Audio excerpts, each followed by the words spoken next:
역사 속으로 사라지는 범블비, 쉐볼레 카메로에 대해서 여러분께 말씀을 드리겠습니다. 여러분들이 트랜스포머 범블리의 실제 모델로 유명한 쉐볼레 카메로가 57년 역사를 뒤로하고 단종됩니다. 오늘은 그 이유에 대해서 말씀을 드려보겠습니다.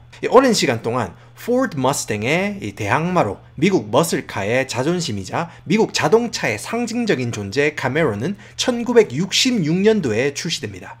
60년대, 70년대 시대 흐름상 당시 미국인들은 연비는 개나 주고 성능에 몰빵하는 주의였습니다. 그래서 기름을 빨아먹는 게 아니고 강력하게 퍼먹으면서 뿜어내는 새끈함과 스타일리시한 카메로는 단숨에 미국인들의 선망의 대상이 되었습니다. 1966년 출시 당시에 22만 대를 팔아치웠는데 그 당시만 해도 이 판매량은 상당히 성공적인 수치였습니다. 포드가 처음 머스탱을 내놓은 1964년에 카메로가 처음 나왔을 때 이 판매량의 2배를 팔았었기 때문에 카메로 개발자들은 22만 대의 판매량이 내심 마음에 들지 않았습니다. 그래서 카메로 개발자들은 우리가 계속 이런 식으로 하면 2인자밖에 안 되겠다. 그래도 0.5는 해야 되지 않겠냐. 이런 식으로 생각이 들어서 포드 머스탱과 달리 독자적인 노선을 개척합니다. 그게 뭐였냐면은 당시 스포츠카 하면은 이제 광활하게 펼쳐진 직선 주로를 빠르게 달리는 그런 게 바로 스포츠카의 매력이었다면은 카메로는 운전하는 손맛이 좋은 스포츠카, 즉 코너웍이 좋고 재밌는 차를 만들자라는 게 카메로의 이 새로운 전략이었습니다. 그 점이 주요했고 카메로는 짭스탱이 아닌 카메로 그 자체로 인정을 받기 시작합니다. 또 이 대중에게 사랑을 받는 이유는 가격이 한몫했습니다. 당연히 카메로는 페라리나 포르쉐보다 가격이 저렴합니다. 최상위 트림 풀옵션 박으면은 가격이 상당하겠지만은 깡통 모델과 가격으로도 스포츠카의 맛을 상큼하게 볼 수 있다는 점에서 사랑받았고, 또 특유의 바란스 잘 잡힌 디자인이 젊고 다이나믹한 차다라는 감성을 심어줬습니다. 그 때문에 많은 사람들이 사랑하는 차였다고 할 수가 있겠습니다. 그러면은 여러분들 중에서 아니 돌스야 그렇게 좋다는데 왜 망한 거냐 하실 수가 있겠습니다. 사실 카메로는 2002년도에 먼저 단종된 적이 있었습니다. 그 단종된 이후로 매니아들이 꾸준히 활동하면서 팬덤을 지켜왔고 2006년에 다시 카메로를 내놓는데, 이때 카메로를 기다려온 돈 많은 40대 50대 아재들이 전폭적인 지지를 했습니다. 또 그리고 카메로 역사상 가장 큰 사건 하나가 터집니다. 바로 영화 트랜스포머의 성공입니다. 2007년에 영화 트랜스포머가 출시되었는데 이 영화는 초대박을 칩니다. 트랜스포머에 나오는 무수한 차량 중에서 주인공 샤이아 라보프가 타고 다니는 이 노란색 범블비가 쉐비 카메로인데, 이 영화의 성공으로 인해서 기존의 40대 50대 카메로 팬덤이 20대 30대 젊은 축으로 확 바뀌어버립니다. 당시 2007년 2008년 미국 경제 위기에도 불구하고 카메로는 상당히 선방합니다.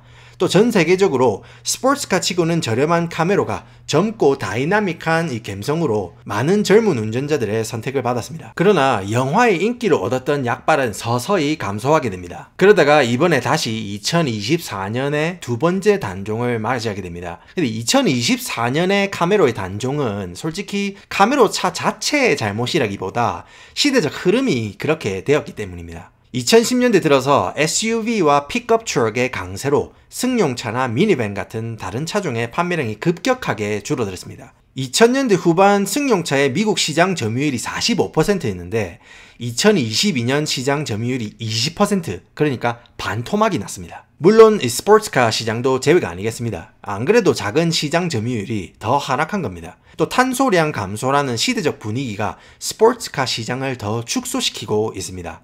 그러면은 이렇게 말씀하시겠습니다. 아니 돌스야, SUV랑 픽업 트럭도 기름 처먹는 거로는 둘째가라면 서러운데 왜 스포츠카만 미움을 받는 거냐 하시겠습니다.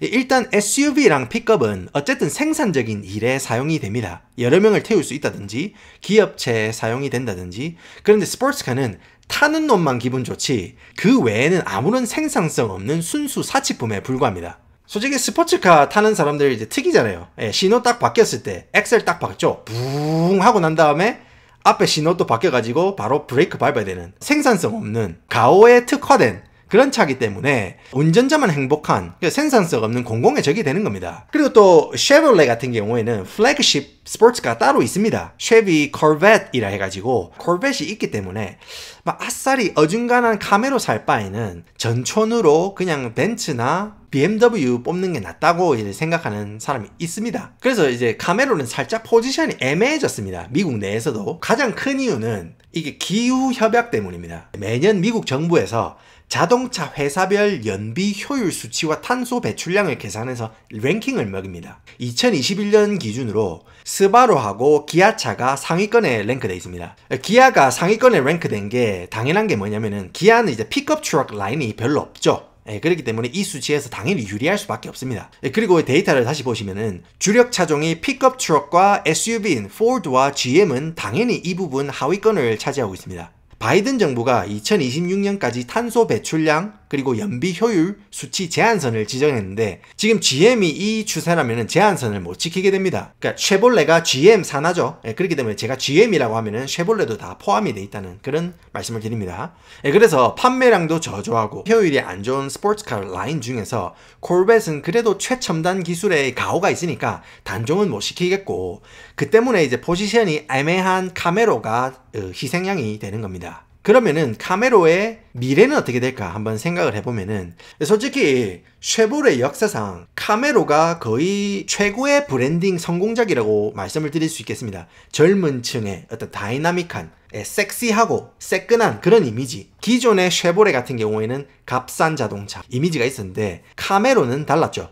그런 카메로 브랜드를 그냥 섞어둘 리가 없을 겁니다. 전문가들은 쉐보레가 카메로라는 이름으로 전기차를 다시 출시하지 않을까 뭐 그렇게 예상을 하고 있습니다. 정말로 제가 영상에서 GM에 대해서 많이 다뤘고 여러 번 까기도 했지만은 정말 쉐보레에게 제 개인적인 소망이 있다면은 사실은 쉐보레 역사상 가장 위대한 차로 평가받는 차량이 또 하나 있습니다. 그게 뭐냐면은 아웃도어 명차 블레이저, 트레이블레이저 이 차인데 이 차를 2005년에 단종시켰다가 2019년에 다시 출시했습니다. 블레이저라는 차가 2019년에 다시 출시된다는 말에 아웃도어 매니아들이 상당히 기대를 많이 했습니다. 왜냐면은 쉐비 블레이저 하면은 아웃도어의 정말 최강자라고 불렸었는데 연비 효율성의 어떤 그 흐름에 따라서 단종이 됐거든요. 2019년에 다시 이게 나온다고 했을 때 사람들이 이거는 정말 아웃도어 명차의 새로운 부활이다 뭐 이렇게 기대를 많이 했었거든요. 당연히 새끈빠끈하게 아웃도어 끝판왕으로 출시하나 싶었는데 역시나 적시나 GM답게 대충 만든 크로스오버의 외장 디자인만 그럴싸하게 만들어가지고 출시했습니다. 사실 미국 소비자들이 GM에 그 당시 엄청나게 실망을 많이 했습니다. 만약에 미래 쉐볼레가 다시 카메로를 부활시킨다면은 디즈니 요즘 말 많잖아요. 디즈니의 인어공주처럼 인어공주 오리지널 스토리의 주인공 인종만 바꿔서 영화를 만드는 게 아니고 그런 식으로 게으르게 디즈니식으로 하는 게 아니고 카메로의 명성에 맞는 걸작의 카메로 이름을 붙여주기를 그렇게 바라는 솔직한 심정입니다. 그래서 오늘은 범블비로 한국에서도 잘 알려진 쉐보레 카메로에 대한 이야기를 들려드렸습니다. 여러분들은 카메로의 단종 그리고 점차 줄어드는 스포츠카의 입지에 대해서 어떻게 생각하시는지 댓글로 남겨주시면 감사하겠습니다. 그리고 좋았다구 좋아요 댓글 다른 영상 보기 구독 꼭 부탁드린다는 점 잊지 말라구.